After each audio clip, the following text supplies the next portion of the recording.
In late 1944, long after the air war had shifted decisively over Europe, a team of Air Force archivists at Wright Field opened a small bundle of forgotten combat reports stamped "Irregular Escort Behavior, Effects Unknown." Inside was a pattern almost invisible during the chaos of 1943.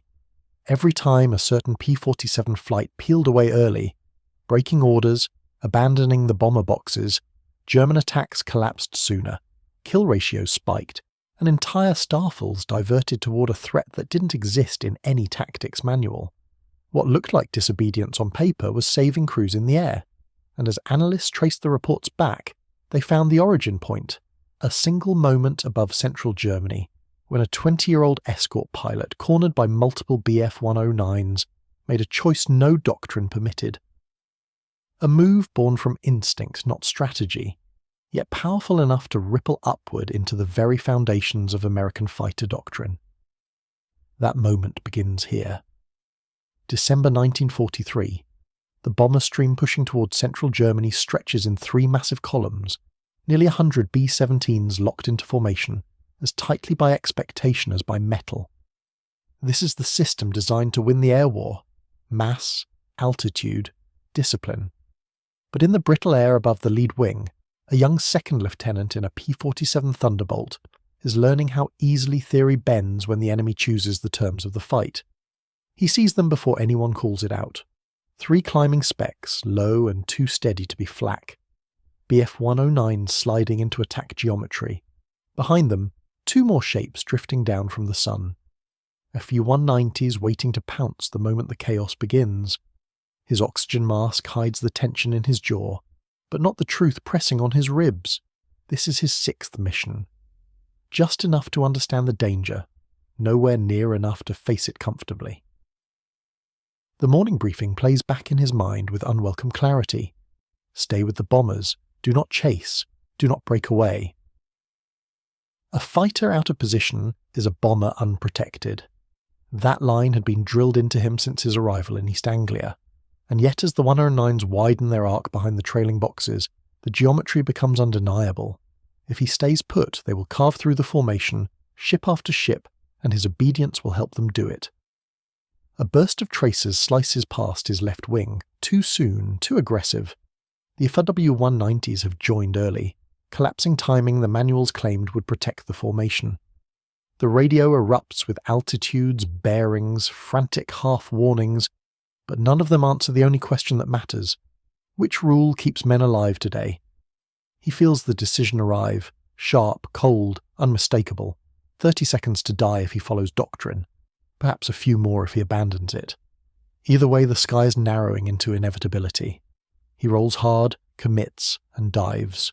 Not away from the threat, but straight into the thin air where the only chance he has waits. No one in that formation knows it yet. But the line he crosses in that instant will drag more than just German fighters away from the bombers. It will pull American doctrine itself toward an entirely different future. By the winter of 1943, the 8th Air Force believed it had finally solved the strategic equation of daylight bombing. Mass formations, tight box structures, and concentric rings of defensive fire would deliver blows deep into Germany, while long-range escorts kept the Luftwaffe at bay. On briefing room chalkboards, the system looked bulletproof, but in the smoking ruins of debrief huts across East Anglia, the truth was harder to ignore. The bombers were bleeding out faster than replacements could arrive.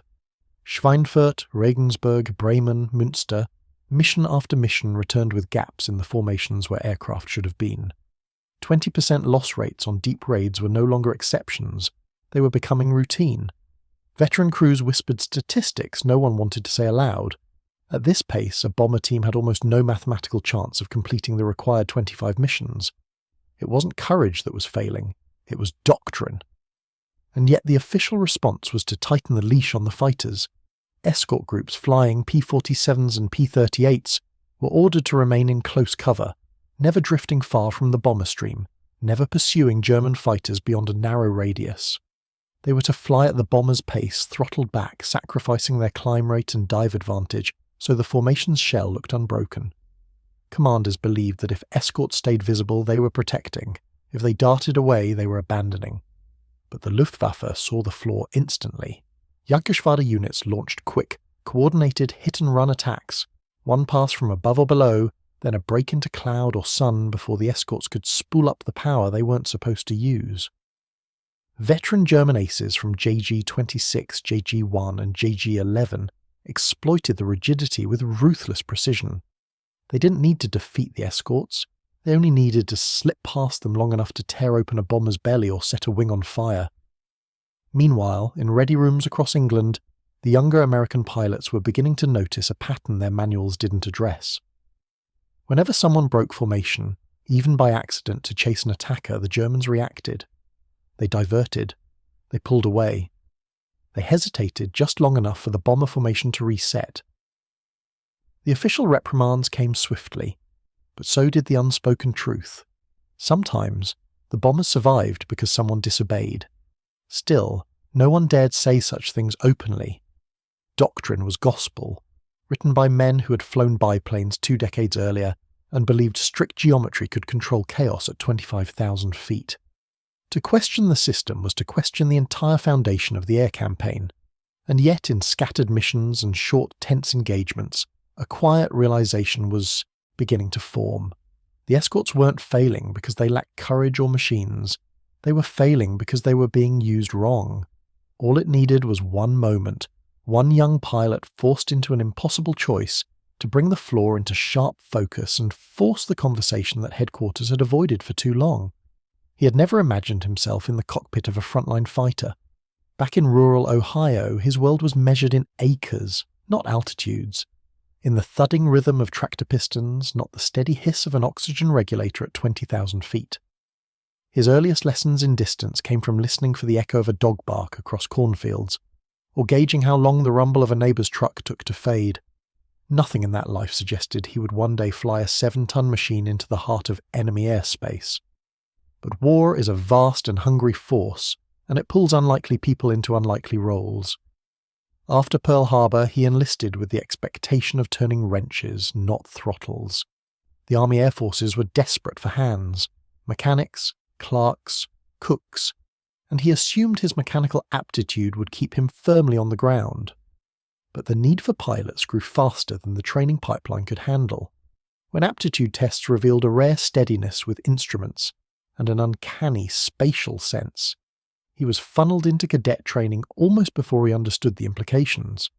By the time he realized he was on the path to becoming a fighter pilot, he was already assigned to the P-47 Thunderbolt, the heaviest single-engine fighter in the world. Arriving in England in the fall of 1943 felt like joining a club he wasn't prepared for. The veterans in his squadron had thousands of collective flight hours. Many had grown up around aircraft, taken flying lessons before the war, or attended universities where aviation clubs acted as pipelines to the cockpit. They carried themselves with the relaxed confidence of men who already knew the rhythm of combat. He carried nervous energy and a deep awareness of his own inexperience. Yet those older pilots became his teachers. In the cold dispersal areas beside muddy airfields, they showed him how to read a sky the way a woodsman reads tracks. They explained how to identify a Fokker wolf by its wing root bulge, how to sense when a 109 was about to flick into a vertical climb, how to interpret scattered contrails as signs of an oncoming attack. But they also taught him the limits of the Thunderbolt at bomber speed. Up high, throttled back to stay with the formations, the P-47's power was muzzled. Its best qualities, dive acceleration, energy retention, went unused. On his first escorts, he watched German fighters dart in and out of the boxes, exploiting that imbalance, using speed and surprise in ways the rigid American doctrine couldn't counter. And each time they returned with missing aircraft in the stream, the quiet question grew sharper. How could he protect bombers if his own aircraft was being forced to fly like a crippled giant?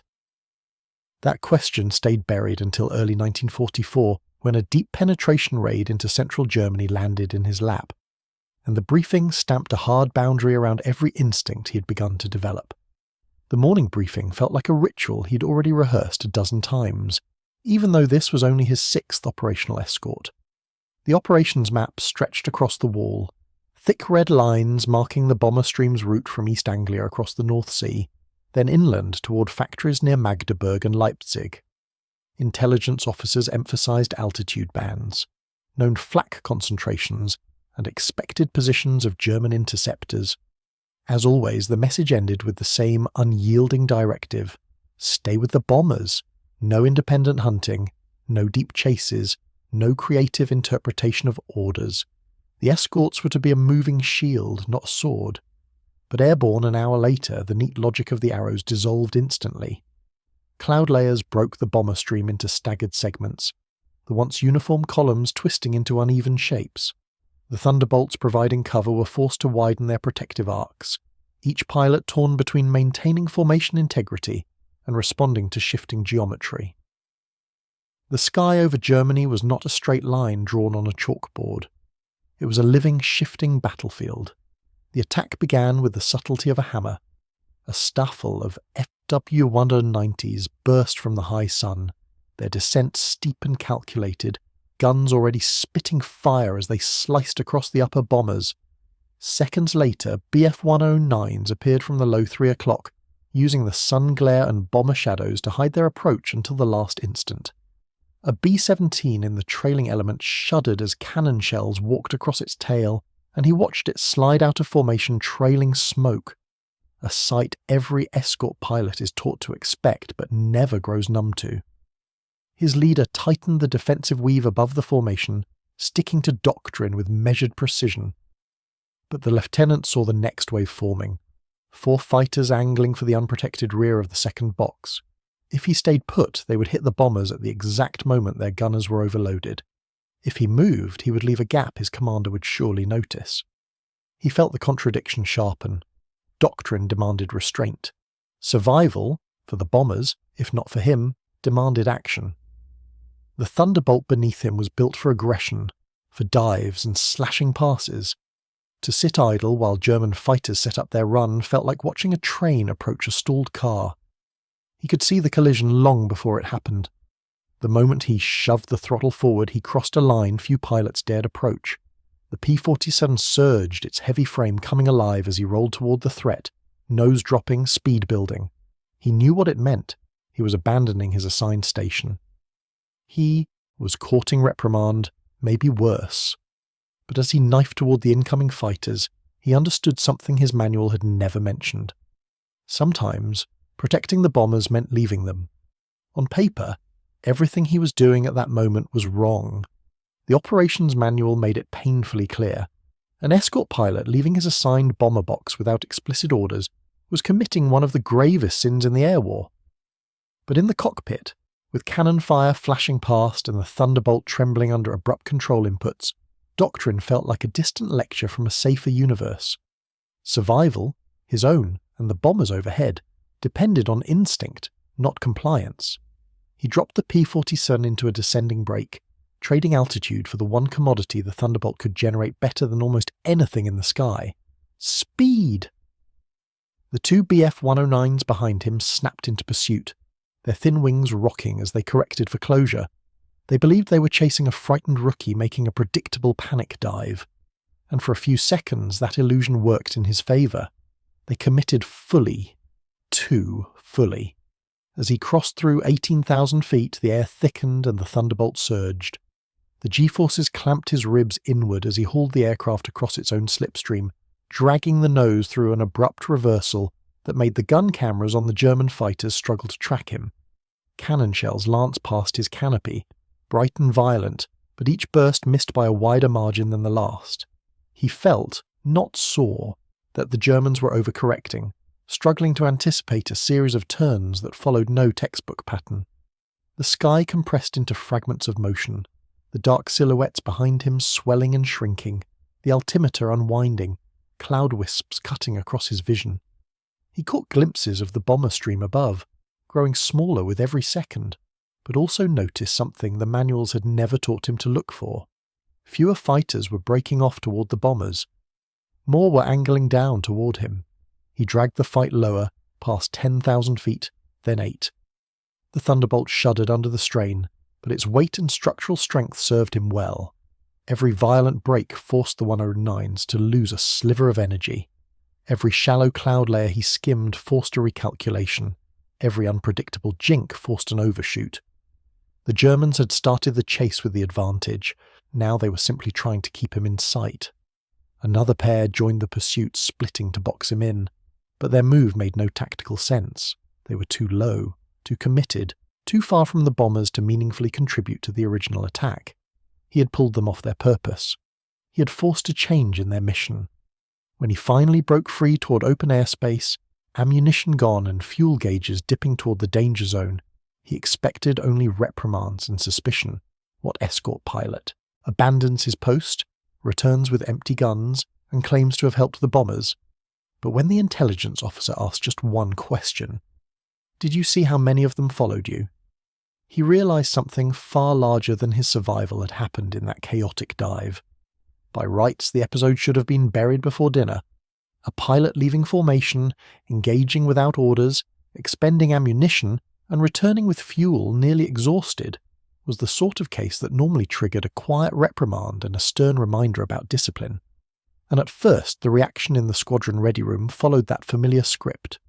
The senior flyers, men who had lived through the bloodletting of 1943, shook their heads, offering the restrained disapproval reserved for rookies who let adrenaline override judgment.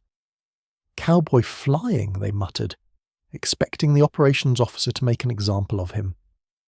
But the world outside the ready room was changing. Loss rates had become intolerable. Every missing bomber was a symbol of a doctrine no longer working as intended. And in that environment, anomalies, anything inconsistent with recent patterns, weren't dismissed as quickly as they once were. The mission summary began to reveal those anomalies almost immediately. The bomber wing he had been assigned to protect had suffered fewer losses than comparable raids.